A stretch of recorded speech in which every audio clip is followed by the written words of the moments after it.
Hey, what's up, everybody? It's John Dickinson and Greg Silver. It's Dubs OT with JD and Greg here. This is our post Warriors Clippers edition of Dubs OT. Had the 49ers and the Cowboys over the air on KNBR Sunday night. And I was at Levi's Stadium for the 49ers and Cowboys. Greg, you were on hand at Chase Center for the Warriors home opener as they did lose to the Clippers 112-104. So we'll break all that down. And we did have that game covered in person by Greg. But the big news at the end of that game was the injury to Stephen Curry. And so we'll pick up beginning things. And before we do that, I want to welcome you in, Greg. Good to be with you here as we record this on Monday afternoon, awaiting the Stephen Curry news, which has just dropped here within the last half hour to 45 minutes. So we'll get everybody caught up on that. But good to be with you, my friend. Love the background, and welcome to our Dubs OT Just Dubs fusion here as we react to the breaking news of the afternoon and the Warriors game against the Clippers. Yeah, good to be with you, JD. And as you can all see, if you were with us last season, new background, new place. So sometimes there's just changes that happen in the offseason. But I'm still here. I'm still with everybody. I didn't depart from the Warriors community or the organization. And maybe when you guys watch this back and next time we do some live streams, I'll start taking bids as to what to put here on this empty space right now, but have to represent the bobbleheads, the Golden State Valkyries coming, and a lot of coaching shifts in the WNBA, by the way. 7 of the 12 teams are going to have coaching changes as of news this morning, with Stephanie White being gone from the Sun. But we'll keep it to the Dubs and Curry's injury right now. And 2-1 it is. They lose the home opener, but the loss isn't as concerning as what happened there early in the fourth. Yeah, and let's just dive right into it. Within the last half hour or so, the Warriors did release the news, the injury update on Stephen Curry. Left the game against the Clippers with just under 8 minutes to go in the fourth quarter. He underwent an MRI last night. The MRI showed no structural damage and confirmed the injury as a left peroneal strain. So he's going to be reevaluated on Friday. And so he rolled the ankle. He left the game. He stretched the ankle out on the bench before coming back into the game. He immediately re-aggravates the injury and goes right to the Warriors locker room there with 7:55 to go in the fourth quarter immediately. And we've seen a lot of Stephen Curry ankle tweaks through the years. Immediately, my thought was, It didn't look like a high ankle at all, which is typically a good sign. But immediately it was, well, he's probably not playing Tuesday and Wednesday when the homestand continues with the 2 games against the Pelicans. I actually thought there was a possibility they would say reevaluated in a week, which would have put him out for at least the first 2 games of the upcoming 5-game road trip with Houston and Washington, Boston, Cleveland, and Oklahoma City, the 5 games on that trip. That would have put him out at least until the Boston game, which is a week from Wednesday. But I think all in all, that's good news for the Warriors on Stephen Curry, that at least at this point, it's 2 games. It's reevaluation Friday. Friday, they'll be in Houston. They fly to Houston and then have a practice in Houston when they land in Houston and play the Rockets on Saturday. So this thing is a little bit more day-to-day than week-to-week, which I think is good news, because I don't think the Warriors are built to withstand not having Steph Curry for multiple weeks, especially this early in the season when they're trying to establish themselves. No, I wouldn't think so either. For all the depth that's been on display, there's still this gaping hole that you don't have the second star right now. And we'll get into Andrew Wiggins and what we saw in his great performance last night. But it kind of just takes me back to some of the preseason talk. And look, we all have things we say that don't age very well, because that comes with the territory of yapping our mouths all the time. But there was my assessment on the Warriors for the preseason that unfortunately has aged well to this point, which was, I'm a little hesitant to believe that they've got something for real, just on the basis of, I don't know what this team is without Steph Curry, and I don't know we can rely on a 36 going on 37-year-old to play 74 games again. And look, maybe he only misses a couple here. Maybe he can still hit that mark in the long run, but we're already in game 3. We're already talking about Curry missing at least the remainder of this homestand with the back-to-back on the Pelicans this week. So yeah, it is a concern, and I don't know what this team is without him. I don't know to what degree of competitive they are without him. And it's going to be a next man up mentality. They said that, but it's going to be everybody having to step up because there just is no replacing number 30. No, there is not. And look, I think what you would hope if you're the Warriors, even if you are of the belief that he isn't going to play in the 70s in terms of games overall, you'd hope that you could at least establish your initial identity as a team before you have to look to figure out what kind of team you are without him. And I would not be one to be overly dramatic compared to maybe other years because of the Warriors' depth to where, I mean, last year, the year before, it was basically straight up, hey, if they don't have Steph Curry, I don't expect them to win any game against any team on any night. Like, that's just the reality. And look, this season, that may prove to be true, or a close variation of that may still prove to be true. But because this team does have more depth, I think they are, as much as anybody can be, more equipped to handle it. The problem, though, is you go from having one star to none. And how many starless teams in the NBA over a long stretch have the ability to hang in and win enough games to stay relevant? And so while I do think it's a better team, I do think there's more balance. Again, you don't want to be playing without Stephen Curry for long stretches. And, the other part of this, too, was the other injury drop that the Warriors put into the update on Stephen Curry. And it's funny, I've mentioned this a couple of times, even though he hasn't been on the injury report, DeAnthony Melton, I think, has been banged up. And I think that was part of, I mentioned this, part of why I think he hadn't played as much the first 2 games. And I think it was part of why maybe he hadn't been as effective in the first couple of games. He just kind of seemed like he was dealing with something.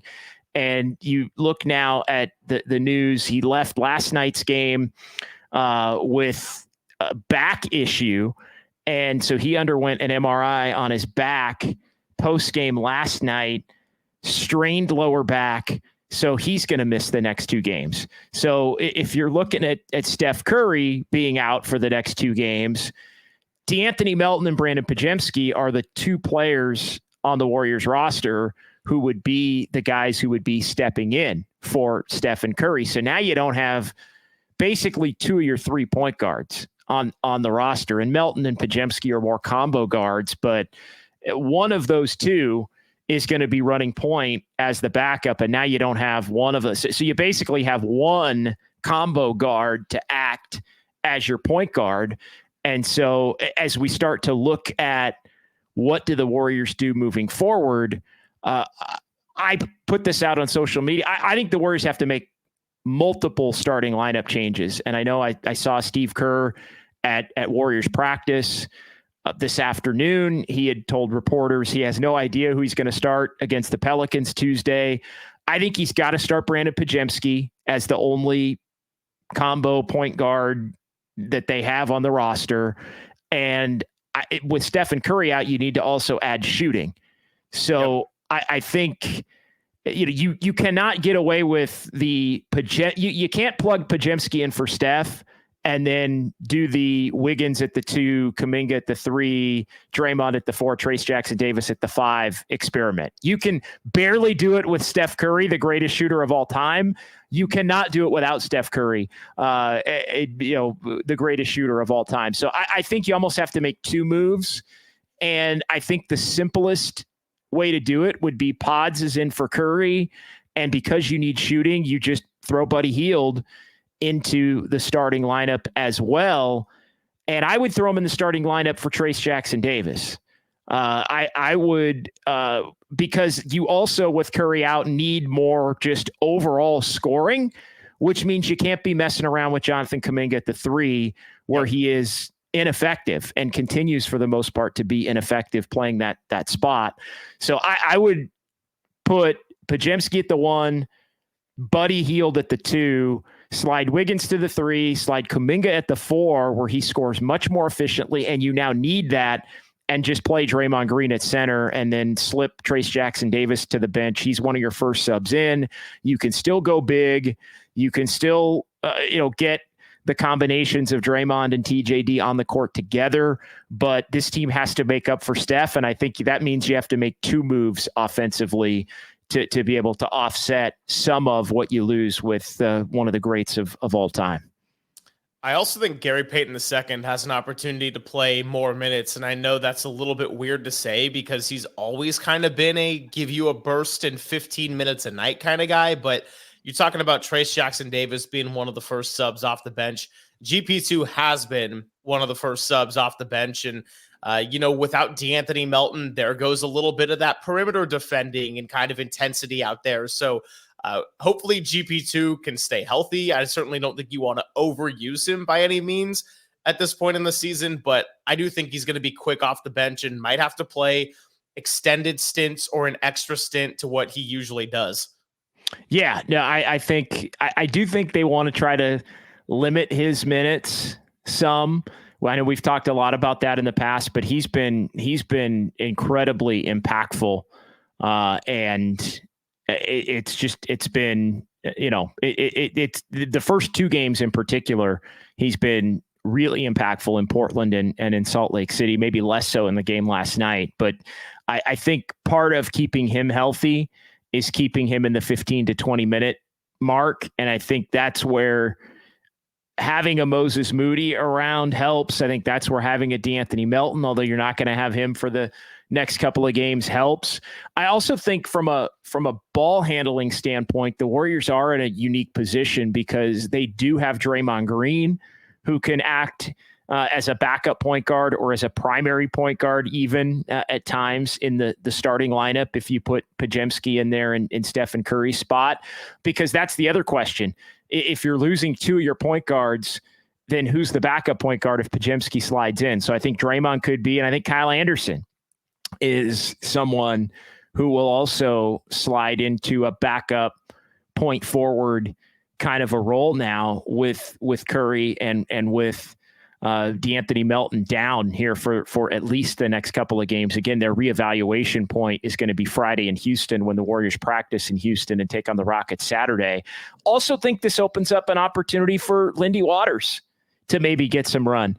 Steve Kerr has praised Lindy Waters III, basically said, hey, he can play. And even though he was going to be out of the rotation. Well, I don't know if you caught this one, but in a pregame yesterday, he went as far as to say, I would feel comfortable starting him in this game. No, I think if he wants to keep Buddy Hield, and look, this is going to sound crazy, but if he wants to keep Buddy Hield as in the 6th man role, and I know he hasn't literally been the first sub, he's been the second sub, but from a scoring standpoint, Buddy Hield's the 6th man. And so if he wanted to keep Buddy in that role, he could start Lindy at the 2. And that doesn't surprise me to hear him say that. I hadn't seen that yesterday, but I think there's a role for Lindy Waters. Again, with Steph Curry out, you're losing the greatest shooter of all time. So you need Buddy Hield to take up some of that. And your next best shooter on the team is Lindy Waters III. As a true guard. And he really shot it well in the preseason, and the Warriors obviously very high on him to go and acquire him, giving up a 2nd round pick on draft day to get him out of Oklahoma City and add him to the back end of the roster. So I think Waters is probably going to be lined up to play in the next couple of games with Steph Curry out. And all of a sudden this 12-man rotation might be down to 10 or 11. Maybe Lindy Waters is going to be joining it. But yeah, you take it down to 10 with Steph and Melton out. Maybe you add Waters in there and it's 11. And Steve Kerr's shown himself to be comfortable playing 11.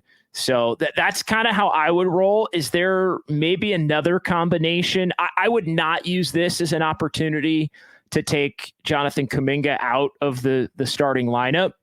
Kuminga continues to struggle. We can kind of get into that, and I guess that can tie back to just some thoughts on the game from last night against the Clippers. Well, I did have a thought, and it's not necessarily a combination thought, but I agree with you that I would keep Kuminga in the starting lineup. You play Wiggins at the 3 and go Draymond Green at the center to begin the game. However, if we're just taking the first 3-game sample size, Kevon Looney looks a lot younger than he did from last year. He was incredibly productive, especially in that fourth quarter last night. So if Trayce Jackson-Davis is your backup center, you're still going to have a spot for Looney to get minutes somewhere, somehow. And I just think knowing the relationship he has with Steve Kerr and combining that with how he's actually played and been productive, he's going to find a way to get a good amount of minutes too. Even though he's kind of center number 3 on the depth chart right now with our hypothetical starting lineup. Yeah, no, I think that's a good thought. I think that's a good thought. And I think, that's something that Steve Kerr is going to have to kind of grapple with. What is kind of your takeaway? What was your takeaway from Kuminga last? I mean, he's just shooting. I know they've told him to shoot threes, but he's taken too many threes and he's taken bad threes. I mean, he's just far too comfortable just casting off like he's a shooter. And I just, 1 for 6 last night. He's struggled really in all 3 games. He's playing 22 to 25 minutes. Again, they're giving in terms of allowing him to play the 3 with that starting group, and it's just not working out. He's playing better in individual games when he plays some minutes at the 4. Surprise, surprise. But he has not looked like the Jonathan Kuminga that has been successful when Jonathan Kuminga has been successful the last couple of years, especially last year. And I'm starting to sense a little bit of a frustration, a little bit among the fan base with Kuminga. We touched on it Friday night, and look, it isn't rocket science. Like, he's playing a position where he historically has not been good. And so to me, the simple fix is play him at the 4, tell him to shoot fewer threes, and try to, again, not look to get him more involved. I think the answer is to almost look, it's the opposite. It's look to not have him be as involved, have him on the court, let the ball movement and the player movement dictate that he gets the ball in positions where it's easier to one move to the basket, draw a foul, one move to the basket, layup or dunk. When he's effective, it's 7 of 9. It's all layups or dunks. It's good defense. It's, maybe you're shooting no more than a couple of threes a game, and typically from the corner. Like, to me, they have to simplify Jonathan Kuminga's role offensively if he's going to get on track. It's not going to magically happen playing the 3 and continuing to start at the 3. So I think this is an opportunity for Steve Kerr not to take him out of the starting lineup, but to move him to the 4, which is his most effective position and the position in which he gives the Warriors the best chance to win, especially with Steph Curry out. I mean, look, it is our every episode topic of Jonathan Kuminga plays better at the 4 than he does the 3.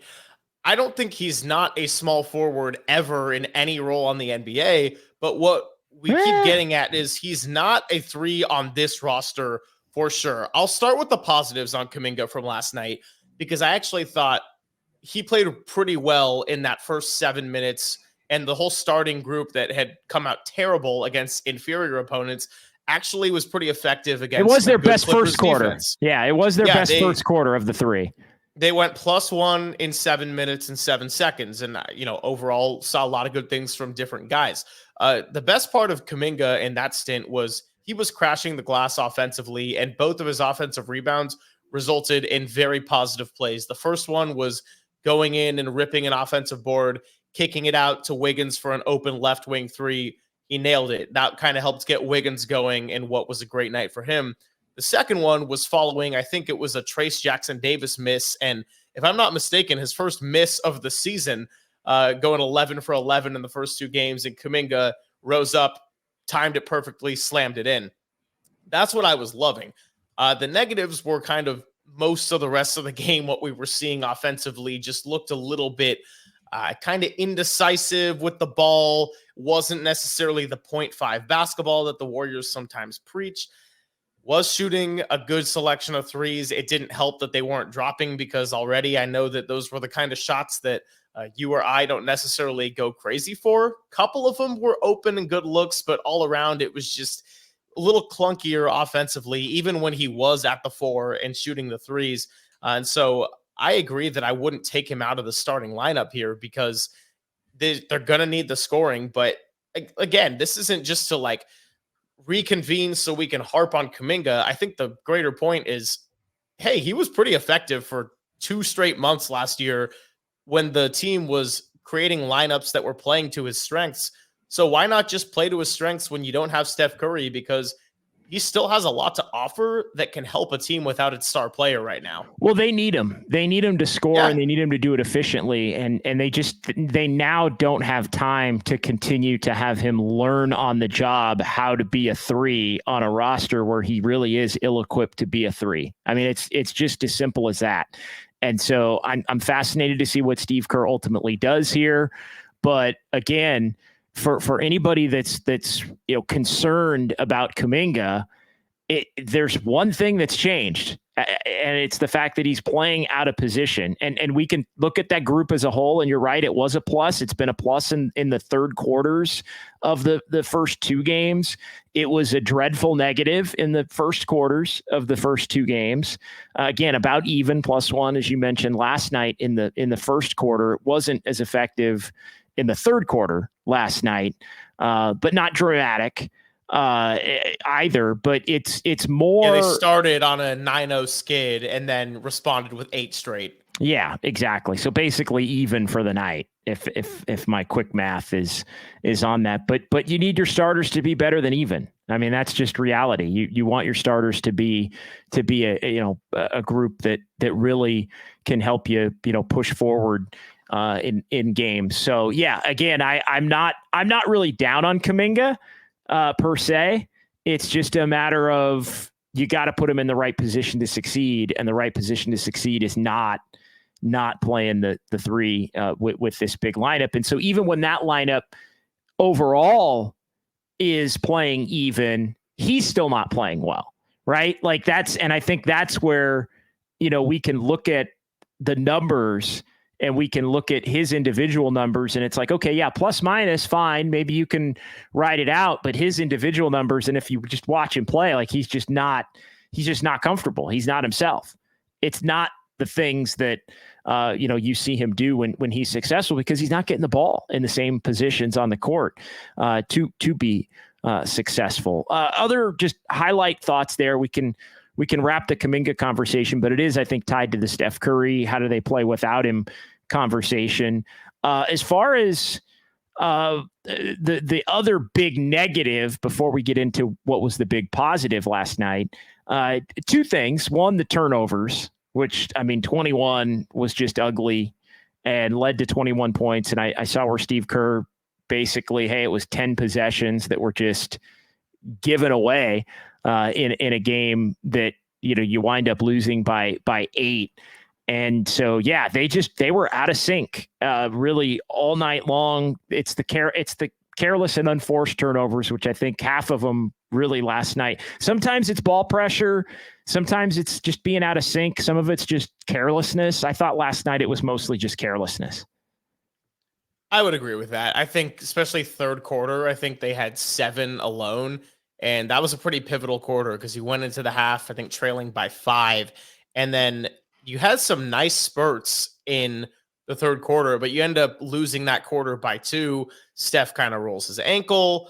Wiggins had 9 points in the third quarter alone after 9 in the first half and was kind of starting to roll. But for all that was good offensively, there wasn't really a whole lot to show for it in terms of moving the needle on the scoreboard or statistically, just because they gave away as many possessions as ones they had that were really positive. Yeah, and that's something that is, can really wipe out a lot of other things that you're doing well. The Warriors didn't shoot the ball well last night. Buddy Hield came back to earth a little bit last night, more than a little bit. I mean, 1 for 9. He came look, you knew he was going to be in bold on the Clippers scouting report. The Clippers is another level of defense, even without Kawhi Leonard, than you're seeing with Portland and Utah. But yeah, you would hope it's not quite 3 for 14 when he's struggling, and ideally not in a game in which Steph Curry leaves before the final buzzer. Well, but it can be, and that's the thing. I mean, Buddy he can be hot and cold. I mean, that's just reality. And 12 of 16 through the first 2, and then 1 of 9 in the next one. I mean, and you look at how efficient he had been to this point in 3 or 4, and there are going to be games like that for him. And so, yeah, he comes back down to earth a little bit, but again, that I think was to be expected. Andrew Wiggins is off to a really good start. And he was aggressive again last night. The rebounding in Salt Lake City, I think was fantastic on Friday night. And last night, Wiggs was scoring. He was attacking. He was shooting the 3 ball. He got to the free throw line. I mean, Andrew Wiggins looks really good, which I think is a positive sign for the Warriors. It's 3 games out of 3 for Wiggins, where to me he's looked more like the guy that the Warriors need him to be than the guy that he's been here the last year and a half.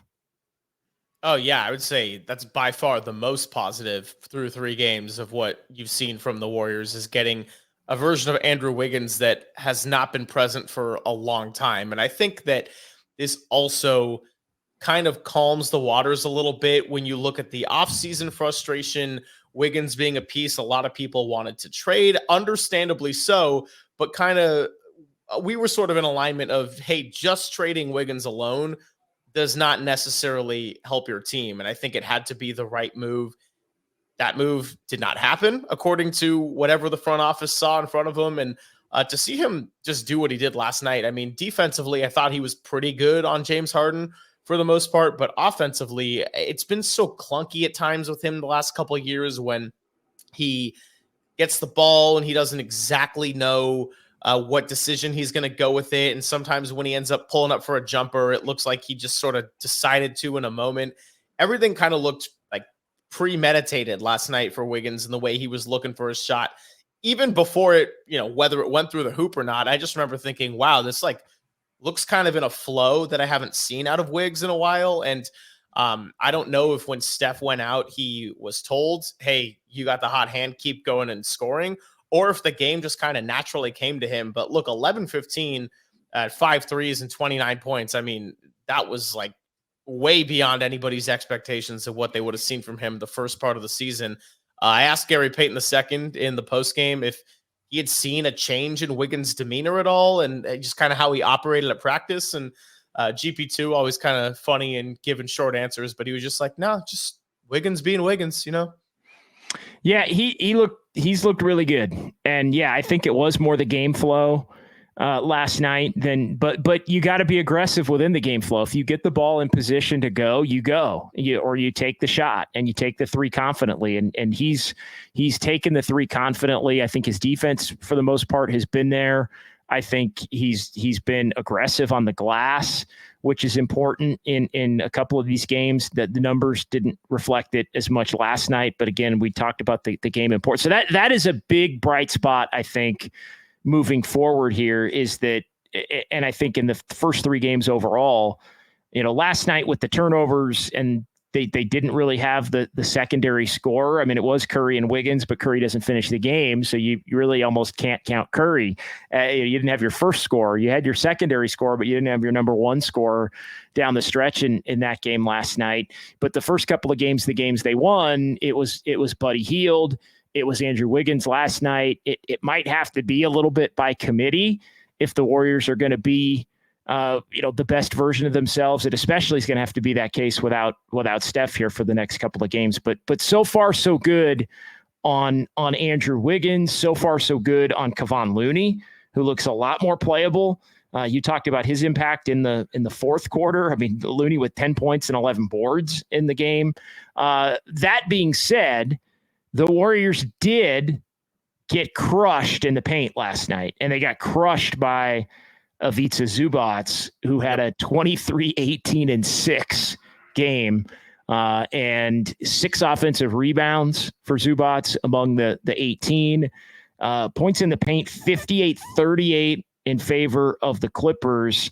They also had a second chance point advantage, 21-15. So not quite as dramatic, but the Clippers are a team that will try to get into the paint, and Zubac really, really hurt the Warriors. And I think, that is, it's last night looked like a lot of Warriors losses look. Too many turnovers, getting hit in the paint, and not enough offensive flow up and down the roster. And so they end up losing to the Clippers. But last night was one of those that, as well as, Trace Jackson Davis played the first 2, he was less effective in the game last night. Kevon Looney does his best, but he's still only playing 20 minutes. And then Steve Kerr went away from Draymond Green down the stretch. I thought Draymond did the best of anybody against Zubac. Thought it was a little odd that Draymond didn't play down the stretch, even with Curry out, as that game did become winnable in the final couple of minutes. What was sort of your takeaway on that? Yeah, there wasn't a whole lot said about it in the post-game press room. And he was not on the injury report today for tomorrow or Wednesday, so it's not like he was banged up necessarily. Yeah, Steve kind of just said he really liked the group that was out there. I did think it was a little strange, and I know I was texting you back and forth in the fourth to kind of see if we had heard anything on Draymond. There was nothing. It's funny, I was having a chat with Sam Gordon of the SF Chronicle, really good dude, at halftime, and I was saying how I was just really hoping it was the first clutch game of the year, because I was really curious to see what the closing lineup was going to be and kind of what Steve was going to do. Of course, it ends up working in a strange way where there's no Steph available. Draymond's not out there. So you end up going with a lineup that was still really effective and fun to watch, but not probably what you're going to see on a night in, night out basis. It was headlined by Wiggins and Looney. And then I thought Podziemski, although he did not shoot the ball very well last night, did a pretty effective job as the glue guy in a closing lineup, and not, kind of helping keep things together, being aggressive defensively, ripped down a couple of boards there in the fourth. But overall, kind of strange that we didn't get Draymond Green out there when it was a 1-point game with just a couple of minutes left. And then the Clippers responded with 2 quick field goals and then a timeout. But I don't know, JD, exactly what that was all about. And maybe it really did just come down to, hey, these 5 were in a good flow. We're going to see what we can get out of it. Yeah, I mean, look, I typically will take Steve Kerr at face value when he'll explain something like that, but I don't know. I'm not saying there was something going on necessarily, but that's one where I don't know. Something seems a little bit off as to why he wouldn't be out there on the court in a game that was winnable down the stretch like that. But we shall see. A long season.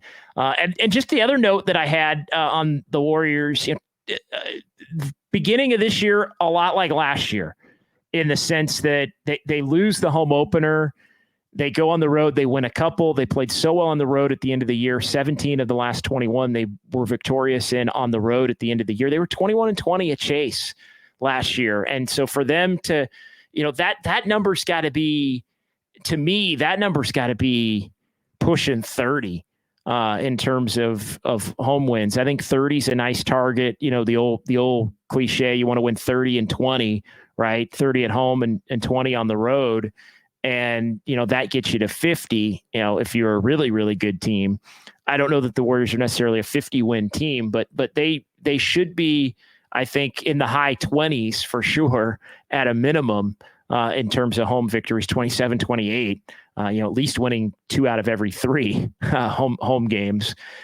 So a little bit of a disappointing open just in, all right, you played probably two of the worst teams in the West. You handled them on the road, which is very much on brand for what we saw last year. You come home, and I think the Clippers are a middling team in the West without Kawhi. I think they're better than that with Kawhi, but still a talented team that I think in some ways is trying to, without Kawhi, win the same way the Warriors are trying to win with James Harden and a bunch of role players, and see if they can kind of hang around 500 or maybe a little bit better, and then get Kawhi Leonard back at some point and kind of go from there. So disappointing though, I think that they, after the 21-20, that they start off with a game that really, watching it, looked a lot like a lot of their home losses last year. But a couple of more opportunities ahead with the Pelicans. Actually, I'll say this though: to be down 10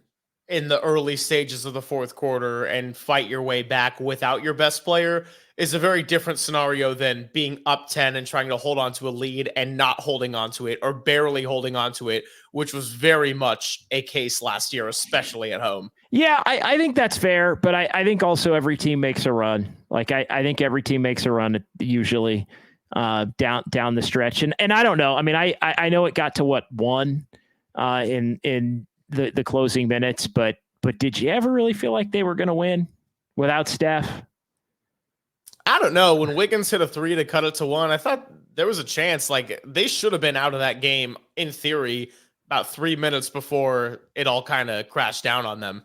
Yeah. Well, it's good. I mean, fight is always good. Continuing to play is always good. We'll mark that as let's see if it continues in other games, maybe where they're down or it looks like they're out of it and they're able to hang around. Point taken on that as we move forward here. A couple more opportunities for the Warriors, a couple of games against the Pelicans, and then they hit the road. So just to kind of wrap it up here and reiterate what is coming up. We did get that Steph Curry injury update. So Steph out the 2 games against the Pelicans, reevaluated on Friday. Same deal for DeAnthony Melton. He is going to be reevaluated on Friday as well when the Warriors are in Houston. And so the Warriors are going to have to win without a couple of their best player and one of their backup point guards, combo guards against the Pelicans. So no easy task. All right, that'll do it for us. Greg, great stuff. We're back at Harmonic Brewing. Thrilled to be back at Harmonic Brewing in Thrive City tomorrow as we record this on Monday. So Tuesday and Wednesday we'll be out there both nights after the Warriors and the Pelicans. And Tolbert and Copes are going to be out at Harmonic Brewing doing their show from 2 to 6 in the lead up to the festivities tomorrow night over at Chase. And I did make a point to stop by Harmonic after the game and just kind of be the, responsible older sibling, letting them know like, hey, we really appreciate what you do for us. I'm the nice one who totally has it all together. And then my younger siblings and cousins who are a little rowdier, Tolbert, Copes, and JD are going to create a little bit of a mess Tuesday. But don't worry, it's all in good nature and for a good time. Yes, all in a good time. So can't wait to be back out at Harmonic, and can't wait to be back out there after each Dubs game for Dubs OT. And it all tips off tomorrow and then Wednesday, and then they'll hit the road. And then we're going to be out at Harmonic Brewing a lot once the Warriors start to be home more frequently. So for Greg, I'm JD. Check us out on YouTube at KNBR. Check us out if you want to download this. It'll be out in podcast form. And we'll talk to you after the game Tuesday night. It is KNBR, the sports leader.